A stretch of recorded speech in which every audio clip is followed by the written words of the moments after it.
Баршаңызға қайырлы күн, сіздермен бірге Айгерім. Бүгін сіздермен осындай әдемі кекстердің рецептісімен бөлісетін боламын.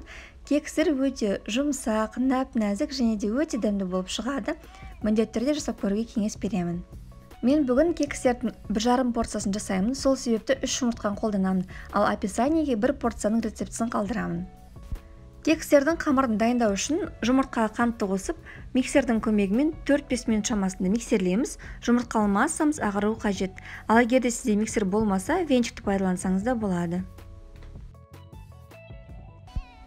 Енді жұмыртқалы массамызға бөлме температурасында сары майды қосып, 1 келкі масса болғанша миксерлейміз.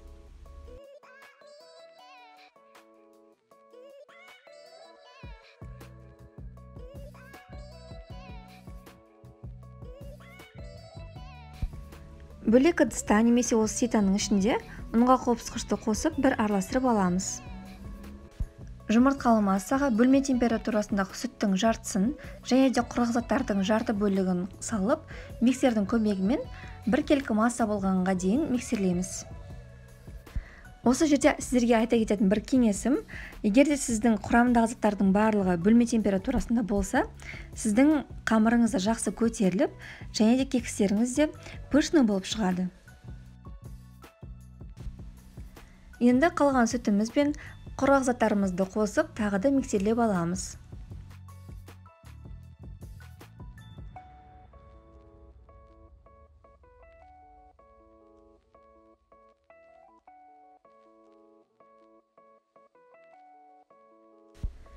Біздің қамырымыз дайын, осындай болып шығуы қажет, бірақ ең бастысы қою болмауы керек. Мен бұл кекстерді қонақтардың дастарханына пісіріп жатқандықтан, осылай силиконды форманың ішіне кекстерді пісіруге арналған қағаздарды орнатамын. Ал егер де сіз үйге пісіріп жатсаңыз, онда бірден силиконды форманың ішіне немесе темір форманың ішіне пісірсеңіз де болады. Қамырды осылай форманың ішіне қатты толтырмай, ортасына дейін құямыз.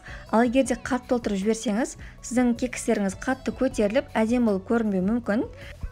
Мен осылай кекстердің жарты бөлігіне мейіздерді қосып пісірдім, ал жарты бөлігіне ештеңе қосқан жоқпын. Ал сіз енді өзіңіздің қалауыңызша дәнектерді немесе басқа жеміс-жидектерді қосып пісірсеңіз болады.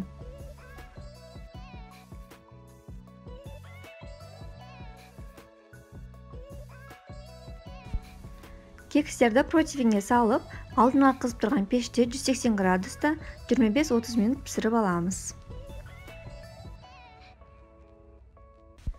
Біздің кекстеріміз дайын, осындай болып, беті кішкене қызаруы қажет.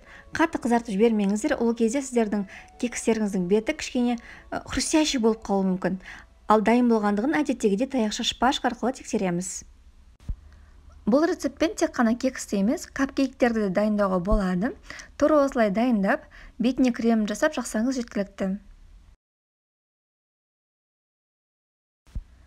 Мен бұл кекстерді ертең қонақ дастарханына қоятын болғандықтан, әзірше әсемдемеймін, ал ертең үстелге қоятын кезде бетіне қант ұнтағын сеуіп шығамын.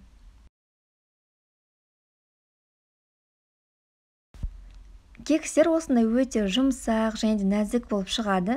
Егер де сізде осылай қонақтарға дайындап берсеңіз, олар міндетті түрде жақсы бағалауы тиіс. Егер де сізге рецепт ұнаса, лайк басып пікір қалдыруды ұмытпаңыздар, және де міндетті түрде менің каналыма тіркеліп қойыңыздар, өйткені әр апта сайын жаңа рецепттер болады.